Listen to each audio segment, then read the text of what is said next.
मुरली सुन। ओम शांति प्राता मुरली। ओम शांति वावदादा मधुबन।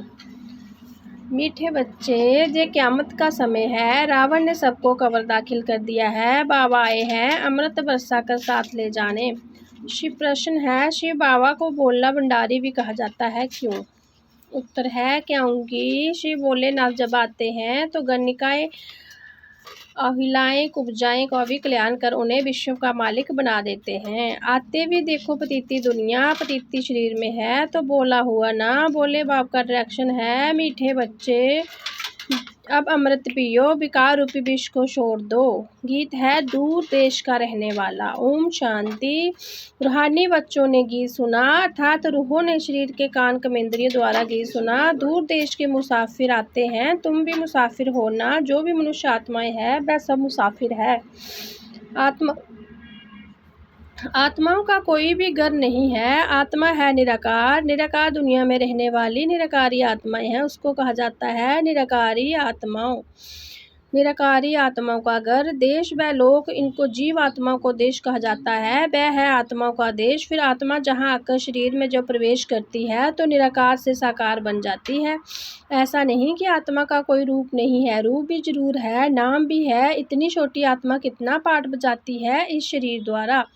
हर एक आत्मा में पाठ बजाने का कितना रिकॉर्ड भरा हुआ है। रिकॉर्ड एक बार बज जाता है, फिर कितनी बार भी रिपीट करो वही चलेगा। वैसे आत्मा भी इस शरीर के अंदर रिकॉर्ड है जिसमें 84 जन्मों का पाठ भरा हुआ है। जैसे बाबा निराकार है वैसे आत्मा भी निराकार है।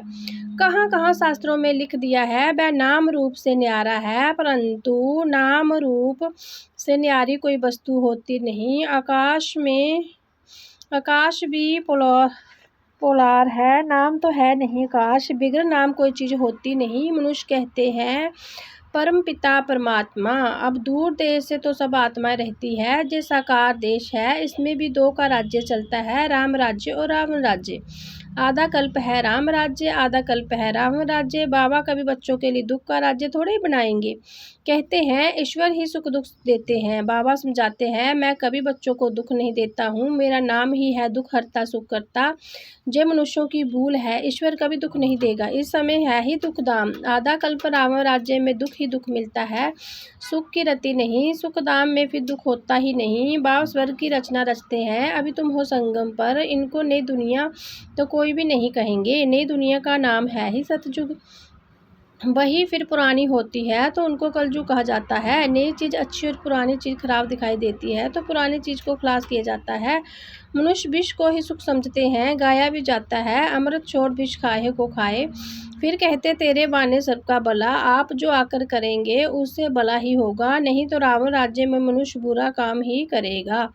ये तो बच्चों को पता पड़ा है कि गुरु नानक को 500 वर्ष हुए, फिर कब आएंगे तो कहेंगे उनकी आत्मा तो ज्योति जोश मा गई। आएंगे फिर कैसे? तुम कहेंगे आज से 4500 वर्ष बाद फिर गुरु नानक आएंगे। तुम्हारी बुद्धि में सारे वर्ल्ड की हिस्ट्री ज्योग्राफी रिपीट होगी, चक्कर लगाती रहती है। इस समय सब सतो प्रधान है, इनकी क़यामत। इस समय सब तमो प्रधान है, इनको क़यामत का समय कहा जाता है। सभी मनुष्य जैसे कि मरे पड़े हैं, सबकी ज्योति उजाई हुई है। बात आती है बाबा आते हैं सबको जगाने। बच्चे जो काम चिता पर बैठ भस्म हो गए हैं उन्हीं को अमृत वर्षा से जगाओ, साथ ले जाएंगे। माया रावण ने काम चिता पर बिठाए कब्र दाखिल कर दिया है, अभी सो गए हैं। बाबा ज्ञान अमृत पिलाते हैं। अब ज्ञान अमृत कहाँ और वह पानी कहाँ? सिख लोगों का बड़ा दिन होता है तो बड़े धूमधाम से तालाब के साफ करते हैं, मिट्टी निकालते हैं, इसलिए नाम ही रखा है अमृतसर, अमृत का तालाब। गुरु नानक ने भी बाबा का महिमा की है, खुद कहते हैं ओंकार सतनाम। वह सदैव सच बोलने वाला है। सत्यनारायण की कथा है ना। मनुष्य भक्ति मार्ग में कितनी कथा सुनते आए हैं। अमर कथा, तिजड़ी की कथा। कहते हैं शंकर ने पार्वती को कथा सुनाई, वह तो सूक्ष्म वतन में रहने वाले, वह फिर कथा कौन सी सुनाई?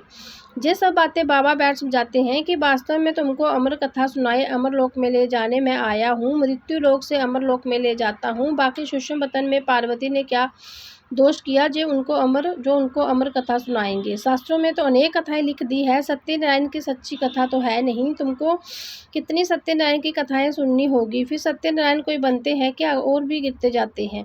अभी तुम समझते हो हम नर से नारायण, नारी से लक्ष्मी बनते हैं। ये है अमरलोक में जाने के लिए सच्ची सत्यनारायण की कथा, तिजरी की कथा। तुम आत्मा को ज्ञान का तीसरा नेत्र मिला है। बाबा समझाते हैं तुम ही गुल गुल पूजिए थे, फिर 84 जन्मों के बाद तुम ही पुजारी बने हो, इसलिए गाया हुआ है आपे ही पूजी आपे ही पुजारी। बाबा कहते हैं मैं तो सदैव पूज्य हूँ, तुमको आकर पुजारी से पूज्य बनाता हूँ। जे है पतिती दुनिया, सतयुग में पूज्य पावन मनुष्य। जे इस समय है पुजारी पतिती मनुष्य। साधु संत गाते रहते हैं पतिती पावन सीताराम। जे अक्षर है राइट, सब सीताएं ब्राइट्स है। कहते हैं हे राम आकर हमको पावन बनाओ। सब भक्तियाँ पुकारती है, आत्मा पुकारती है हे राम। गांधी जी भी गीता सुनाकर पूरी करते थे तो कहते थे हे पतिती पावन सीताराम। अभी तुम जानते हो गीता कोई श्री कृष्णा ने नहीं सुनाई है। बाबा कहते हैं ओपिनियन लेते रहो कि ईश्वर सर्वव्यापी नहीं है। गीता का भगवान शिव है, ना कि कृष्णा, ना कि श्री कृष्णा। पहले तो पूछो गीता का भगवान किसको कहा जाता है। भगवान निराकार को कहेंगे बा साकार को। श्री कृष्णा तो है साकार, शिव है निराकार। वह सिर्फ स्तन का लोन लेते हैं, बाकी माता के गर्भ में जन्म नहीं लेते। शिव को शरीर है नहीं, जो इस मनुष्य लोक में स्थूल शरीर है। बाबा आकर सच्ची सत्यनारायण की कथा सुनाते हैं। बाबा की महिमा है पतिती पावन, सर्व का सदगति दाता, सबका लिबरेटर, दुख हरता सुख करता। अच्छा सुख कहा जाता है जहाँ नहीं हो सकता, सुख मिलेगा दूसरे जन्म में, जब पुरानी दुनिया खत्म हो और स्वर्ग की स्थापना हो जाएगी। अच्छा लिबरेट किससे करते हैं रावण के दुख से, ये तो दुखदाम है ना। अच्छा फिर गाइड भी बनते हैं। ये शरीर तो जहाँ खत्म हो जाते हैं, बाकी आत्मा को ले जाते हैं। पहले साजन फिर सजनी जाती है, वह है विनाशी श्लोना साजन। सबको दुख से छुड़ाए पवित्र बनाए घर ले जाते हैं।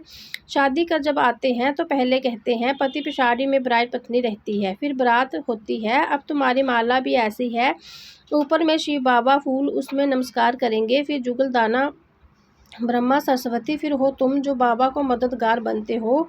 फूल शिव बाबा की याद में ही सूर्यवंशी शिव बाबा की याद में ही सूर्यवंशी विष्णु की माला बने हैं। ब्रह्मा सरस्वती सो लक्ष्मी नारायण बनते हैं, लक्ष्मी नारायण सो ब्रह्मा सरस्वती बनते हैं। इन्होंने मेहनत की है तब पूजी जाते हैं। कोई को पता नहीं माला क्या चीज़ है, ऐसे ही माला फेरते रहते हैं। 16,108 को भी माला होती है, बड़े बड़े मंदिरों में रखी होती है, फिर कोई कहाँ से खींचेंगे। बाबा बम्बे में लक्ष्मी नारायण के मंदिर में जाते थे, माला जाकर फेरते थे, राम राम जपते थे, क्योंकि फूल एक ही बाप है ना, फूल को ही राम राम कहते हैं। फिर सारी माला पर माथा टेकते हैं। ज्ञान कुछ भी नहीं, पादरी भी हाथ में माला फेरते रहते हैं। पूछो किसकी माला फेरते हैं, उन्हीं को तो पता ही नहीं है। कह देंगे क्राइस्ट की याद में फेरते हैं, उनको ये भी पता नहीं कि क्राइस्ट की खुद आत्मा कहाँ है। तुम जानते हो क्राइस्ट की आत्मा अब तमो प्रधान है, तुम भी तमो प्रधान बैगर थे, अब बैगर टू प्रिंस बनते हो। भारत प्रिंस था, अभी बैगर है, फिर प्रिंस बनते हैं, बनाने वाला है बाबा। तुम मनुष्य से प्रिंस बनते हो। एक प्रिंस कॉलेज भी था जहाँ प्रिंसेस जाकर पढ़ते थे। तुम जहाँ पढ़कर 21 जन्मों लिए स्वर्ग में प्रिंसेस बनते हो। जे श्री कृष्णा प्रिंस है ना, उनके 84 जन्मों की कहानी लिखी हुई है, मनुष्य क्या जाने। ये बातें सिर्फ तुम जानते हो। भगवान नुबाज वह सबका मददगार है, तुम गॉड फादर से सुनते हो। जो स्वर्ग की स्थापना करते हैं उसे कहा ही जाता है सचखंड। ये है झूठ खंड, सचखंड तो बड़ा बाप स्थापन करेंगे, झूठ खंड रावण स्थापन करते हैं, रावण का रूप बनाते हैं, अर्थ कुछ नहीं समझते। किसी को भी पता नहीं कि आखिर भी रावण है कौन, जिसको मारते हैं फिर जिंदा हो जाता है। वास्तव में 5 विकार स्त्री के, 5 विकार पुरुष के, इन्हीं को कहा जाता है रावण। उनको मारते हैं, रावण को मारकर फिर सोना लूटते हैं। तुम बच्चे जानते हो ये है कांटों का जंगल। बम्बे में बुबुलनाथ का भी मंदिर है, बाप आकर कांटों को फूल बनाते हैं, सब एक दो को कांटा लगाते हैं, अर्थात काम कटारी चलाते रहते हैं, इसलिए उनको कांटों का जंगल कहा जाता है। सज्जू का गार्डन ऑफ अल्लाह कहा जाता है। वही फ्लावर्स कांटे बनते हैं, फिर कांटों से फूल बनते हैं। अभी तुम 5 विकारों पर जीत पाते हो, इस रावण राज्य का विनाश तो होना ही है, आखिर बड़ी लड़ाई भी होगी, सच्चा दशहरा भी होना है, रावण राज्य ही खलास हो जाएगा, फिर तुम लंका लूटेंगे, तुमको सोने के महल मिल जाएंगे। अभी तुम रावण पर जीत प्राप्त कर स्वर्ग के मालिक बनते हो। बाबा सारे विश्व का राज्य भाग्य देते हैं, इसलिए इनको शिव भोला भंडारी कहते हैं। गणिकाएं अहिलाएं कुब्जाएं सबको बाबा विश्व का मालिक बनाते हैं। कितना बोला है, आते भी है पतिती दुनिया पतिती शरीर में, बाकी जो स्वर्ग के लायक नहीं है वह विष पीने छोड़ते ही नहीं है। बाबा कहते बच्चे अभी जे अंतिम जन्म पावन बनो, जे विकार तुमको आदि मध्य अंत दुखी बनाते हैं, क्या तुम इसे एक जन्म के लिए विशेष विष पीना नहीं छोड़ सकते हो? मैं तुमको अमृत पिलाकर अमर बनाता हूँ, फिर भी तुम पवित्र नहीं बनते हो। विष बगैर सिगरेट शराब बगैर रह नहीं सकते हो। मैं बेहद का बाप तुमको कहता हूँ बच्चे, इस एक जन्म के लिए पावन बनो तो तुमको स्वर्ग का मालिक बनाऊंगा। पुरानी दुनिया का विनाश और नई दुनिया की स्थापना करना जे बाबा का ही काम है। बाबा आया हुआ है सारी दुनिया को दुख से लिबरेट कर सुख धाम शांति धाम में ले जाने। अभी सब धर्म विनाश हो जाएंगे, एक आदि सनातन देवी देवता धर्म की फिर से स्थापना होती है। ग्रंथ में भी परम पिता परमात्मा को काल मूर्त कहते हैं। बाप है महाकाल, कालों का काल। अब काल तो एक दो को ले जाएंगे, मैं तो सभी आत्मा को ले जाऊंगा, इसलिए महाकाल कहते हैं बाबा आकर तुम बच्चों को कितना समझदार बनाते हैं। अच्छा मीठे मीठे सिकलते बच्चों प्रति माता पिता बाप दादा का जात प्यार और गुड मॉर्निंग। रूहानी बाबा के रूहानी बच्चों को नमस्ते। रूहानी बच्चों के रूहानी प्यारे बाबा को जाद प्यार, गुड मॉर्निंग, नमस्ते, ओम शांति। धारणा के लिए मुख्य सार, इस अंतिम जन्म में विश्व को त्याग अमृत पीना और पिलाना है, पावन बनना है, कांटों को फूल बनाने की सेवा करनी है। विष्णु को गले की माला का दाना बनाने के लिए बाबा की याद में रहना है, पूरा मददगार बन बाबा समान दुखहर्ता बनना है। वरदान है अपनी अलौकिक रूहानी वृत्ति द्वारा सर्वात्मा पर अपना प्रभाव डालने वाले मास्टर ज्ञान सूर्य भव। जैसे कोई आकर्षण करने वाली चीज आसपास वालों को अपनी तरफ आकर्षित करती है, सभी का टेंशन जाता है, वैसे जब आपकी वृत्ति अलौकिक रूहानियत वाली होगी तो आपका प्रभाव अनेक आत्मा पर सवे पड़ेगा। अलौकिक वृत्ति अर्थात न्यारे और प्यारेपन की स्थिति सवे अनेक आत्मा को आकर्षित करती है। ऐसे लोग की शक्तिशाली आत्माएं मास्टर ज्ञान सूर्य बन अपना प्रकाश चारों ओर फैलाती है। स्लोगन है सदा समान की सिट पर सित रहो तो सब शक्तियाँ आपका आर्डर मानती रहेगी। जे व्यक्ति इशारे एकता और विश्वास की विशेषता द्वारा सफलता संपन्न बनो।